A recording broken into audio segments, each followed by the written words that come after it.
On December 17, 2025, officers responded to a short-term housing facility following reports of a young child left without supervision. Facility staff stated that a 2-year-old was seen alone in the parking area, wearing only a diaper, and appeared to be in a potentially unsafe situation. Staff also indicated this was not the first time the child had been left unattended. Officers went to the room associated with the child's mother and found it unoccupied. While officers remained on scene, the child's mother later returned to the room. Ma'am, are you Chanel? Ma'am, hello?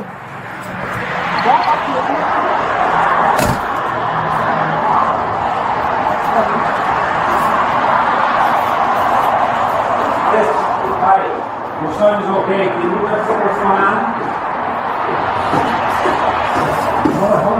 Hold on. I need you to tell me what's going on. Ma'am. I don't need to talk to you guys. Yes, absolutely. You absolutely do. What? You don't even know who I am. Are you Chanel? No. Okay. So why are you coming over here then? Ma'am? You're not going in this room. You need to tell us what's going on. This moment is subtle but critical. When officers prevent her from entering the room and begin questioning, this shifts from a welfare check into an investigative detention. Notice how her responses are fragmented. She's emotional, defensive, and trying to regain control. Legally, officers are already piecing together timelines. How long the child was alone, who was supervising, and whether this was foreseeable risk. Here's the question for you. At what point does chaos turn into culpability? And should emotional distress change how law enforcement handles moments like this?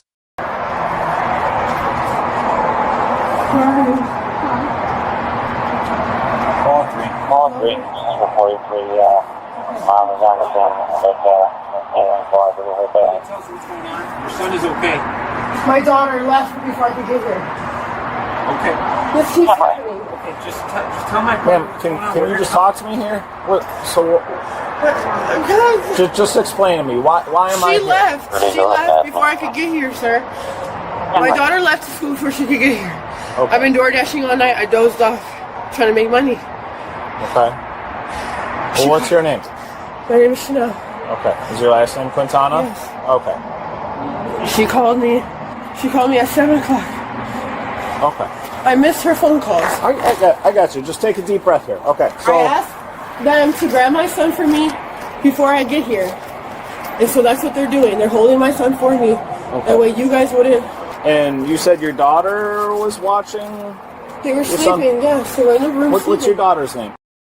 Does she got a phone number? She's in school, sir. No, I asked if she had a phone number. Yeah, That's she all. has a number. I'm not calling her right now. That's not one of those goofy WhatsApp numbers or No, anything, is that's it? her Okay. cell phone. Can you show me that one more time, Oh, unfortunately? I'm so sorry. I'm just all over the place. I got you. I love my son. I don't want to lose my son. I got you. So, last night you were door dashing. What time did you start? I started around 9 o'clock. My mom scanned her face. I started door dashing. Okay. By 12, I was like, I want to keep door dashing, but I'm ready for bed. But I kept door dashing. Okay, I got you. So, you started door dashing at 9. Your daughter- daughter was with the kid the whole time? Yeah, all night. Okay, and your daughter? 15, yeah. Okay. And how old is your son? Sorry. Okay. So, your daughter said that She's she leaving. had to go She's to like, school. Yeah, she's like, Mom, where are you? I'm like, and I told her, okay, I'm coming. I'm almost there. I parked by, I pulled over and parked the car by North Avenue in Elmhurst. Yeah. So I'm thinking I'm only a few minutes away. Let me just nod off. And then this morning when I'm driving over here, I'm hitting fucking traffic. Okay. Yeah, she woke me up. She woke me up, calling me, telling me, Mom, I'm about to leave. I gotta go to school. And I said, okay, just tell to watch Logan for me till I get there. I should be no more than 20 minutes. Yeah. I came here as soon as I could, but I kept hitting traffic. This is the core of her defense. Economic survival versus parental responsibility. She claims her daughter was supervising while she worked overnight, a detail that matters legally because child endangerment hinges on reasonable supervision. But here's the issue. Age, capability, and duration all matter. Courts don't just ask, was someone there? They ask, was that supervision appropriate? And when the daughter leaves for school, the risk becomes immediate. Do you think working to provide excuses the gap in supervision? Or does the law draw a hard line no matter the circumstances? Okay. So, I'm just going to be completely transparent with you here, okay? Just because of what happened today, unfortunately, I have the duty that I have to take protective custody of your child right now. Okay. No, it's not up to negotiation. Okay, I understand. I understand that you're upset about this, but I need you to listen. Okay, ma'am. So what I need to do is I need to contact DCFS. Okay, it doesn't mean you're not getting the kid back, later tonight, in a week, whatever. But I need you to get it together right now, okay? 'Cause this is the turning point. When the officer says protective custody is not up for negotiation, that's not cruelty, it's policy. Once a child is found in an objectively dangerous situation, officers are legally obligated to notify Child Protective Services. Importantly, this is temporary custody, not termination of parental rights. But emotionally, for a parent, it feels like everything is collapsing at once. Here's where viewers often disagree. Should discretion allow more grace here? Or does strict enforcement prevent tragedies before they happen? we got to talk a little bit more.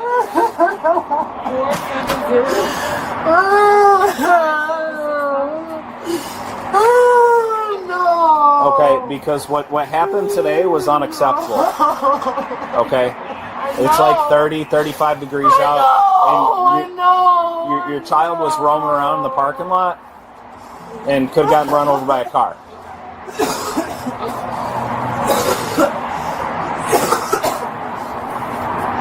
No, thank you. Thank you.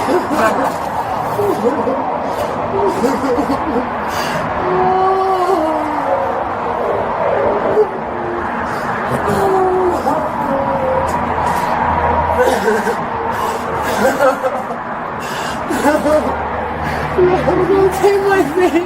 I have no choice, okay? So what I'm gonna have you do? Is I'm gonna have you come downstairs with me, okay? No, I'm gonna.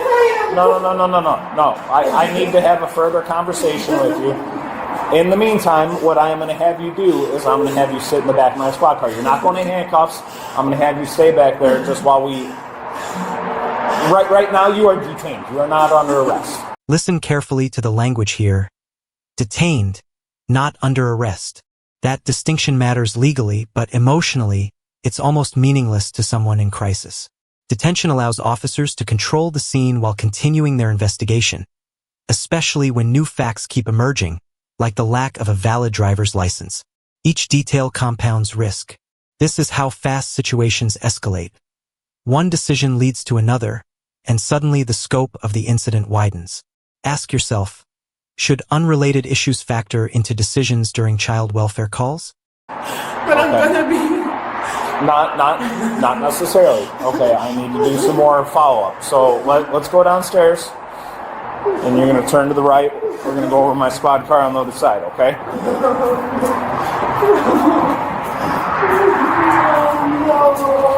So real quick, why were you running across the parking lot over there? Where's your car? I dropped off. My friends didn't want to get there because they don't want to be over here. Okay, so when you were DoorDashing, you weren't driving? We're going to go over this way. No, they were driving, but it's my mom's account. Okay.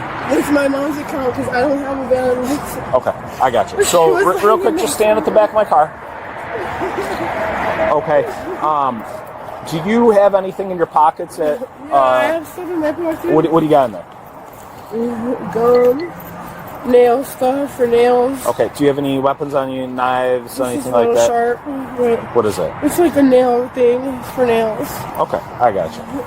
So you don't have any drugs, nothing like that? Okay. No, I don't do drugs. Okay. All right, come over on this side.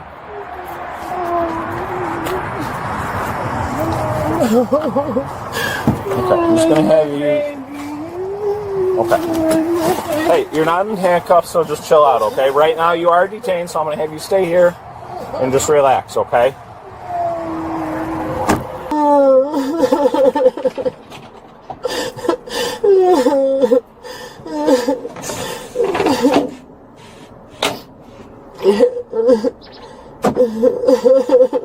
I don't deserve my baby. I don't deserve my baby. I don't deserve my baby.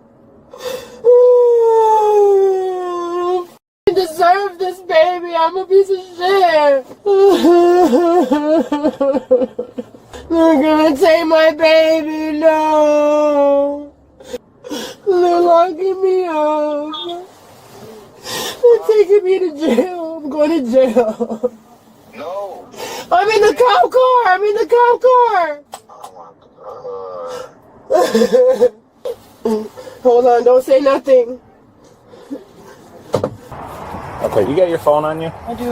I'll take that. Why? I'm going to jail? Right now you're under arrest. Okay. Why? You're under arrest.